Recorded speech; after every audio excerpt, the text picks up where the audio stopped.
Hello বন্ধুরা, তোমরা সবাই কেমন আছো? আশা করি ভালো আছো আর আমিও খুব ভালো আছি। তো এর আগের ভিডিওতে দেখেছিলে যে আমরা যাওয়ার জন্য প্রস্তুতি নিচ্ছিলাম। তো এখন রেডি হয়ে বেরিয়ে পড়েছি যাওয়ার জন্য। তো আজকে যাব আমার কলেজে, মানে যেখান থেকে আমি ডিএলএড কমপ্লিট করেছি সেই কলেজে যাব। হঠাৎ করে কলেজ থেকে ফোন করে বলে যে যেতে লাগবে, সবাইকে ডেকেছে কলেজে। আজ বিয়ের 3 বছর পর যাচ্ছি সেই পুরনো কলেজে, কত স্মৃতি জড়িয়ে আছে। তো চলো, দেখতেই পাবে সেখানে গেলে কি কি হয় না হয়। আর এদিকে মাম্মামকেও রেডি করিয়ে দিয়েছি, ওকেও সানগ্লাস পরিয়ে দিয়েছি আর আমিও সানগ্লাস পরে নিয়েছি, কারণ রাস্তাঘাটে এত ধুলো আর বাইক চালালে এমনিতেই ধুলো পড়ে চোখে, তো সেই জন্য। আর দেখো, দেখতে দেখতে চলে আসলাম একদম কলেজের কাছে। তো ফাইনালি চলে আসলাম। আর এদিকে আমার দুটো বান্ধবীও চলে এসেছে, দুটো না সরি 3টে বান্ধবী। তো ওরাও ঢুকছে। আর প্রথমে আমাদেরকে বরণ করে নেওয়া হলো, যেহেতু এতদিন পরে আসছি তো সেই জন্য বরণ করে নেওয়া হলো। আর কলেজের না লুকটাই চেঞ্জ হয়ে গেছে। আগে যখন আমরা থাকতাম তখন পরিবেশটা আলাদা ছিল, এরকম ছিল না আর কি।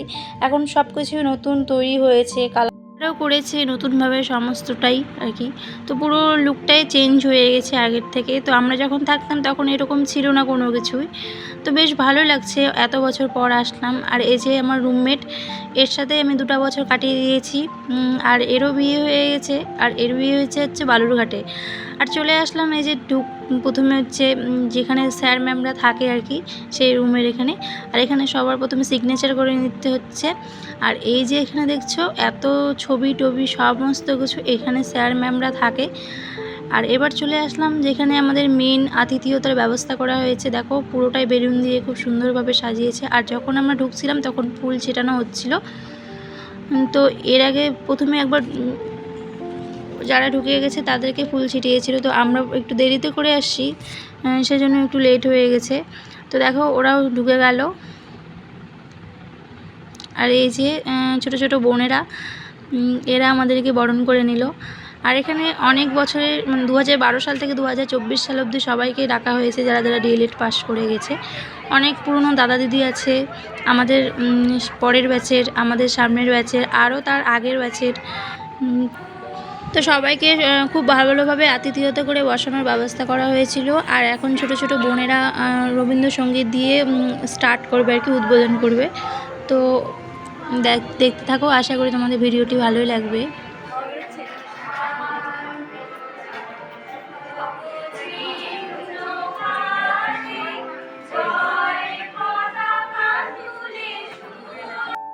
আর ইনি হচ্ছেন আমাদের প্রিন্সিপাল স্যার ডক্টর কে সাদাত।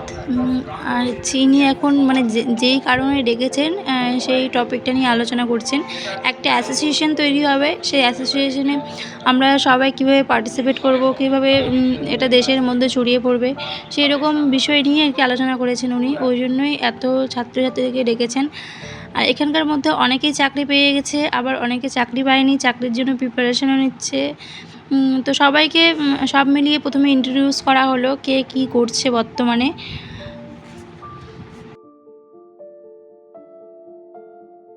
আর এই যে দেখো আমার ছোট্ট মাম্মাম খুব সুন্দরভাবে চুপচাপ করে বসে আছে। আমি তো প্রথমে ভয়ই পেয়ে গেছিলাম ও একটু কান্নাকাটি করবে নাকি, তো বাট কোনো কিছুই করেনি, খুব সুন্দরভাবে বসেছিল।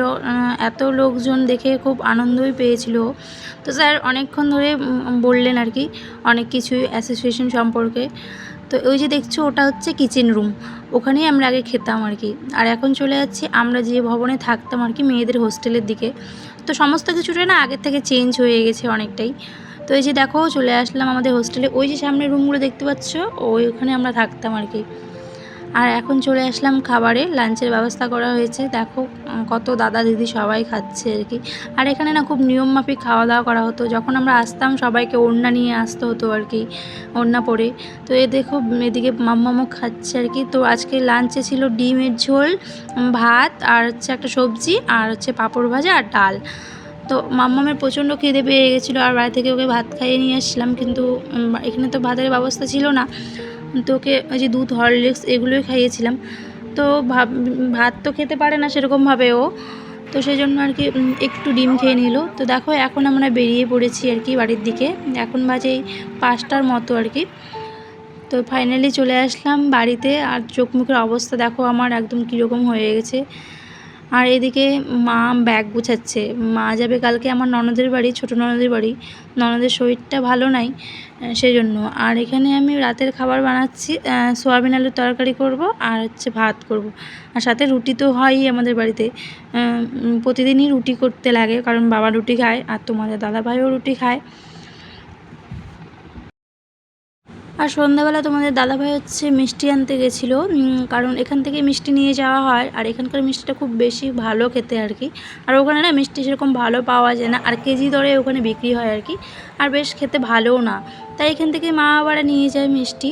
তো এদিকে দেখো আমার রান্নাবাড়িও হয়ে গেল, সবজিটাও হয়ে গেছে আর কি। আর এদিকে দেখো ঘরের কি অবস্থা, অগোছালো হয়ে আছে বিছানাটা। তো খাওয়া দাওয়া করে চলে আসলাম ঘরে। তো এদিকে বিছানাটাও রেডি করে নিয়েছি, আর এখন কুচকিটাকে ঘুম পাড়িয়ে দেবো, আমরাও ঘুমিয়ে পড়বো। ততক্ষণে ভালো থেকো বন্ধুরা, টাটা। ভিডিওটি ভালো লাগলে অবশ্যই লাইক, কমেন্ট অ্যান্ড শেয়ার করো, আর চ্যানেলটি সাবস্ক্রাইব করো প্লিজ বন্ধুরা।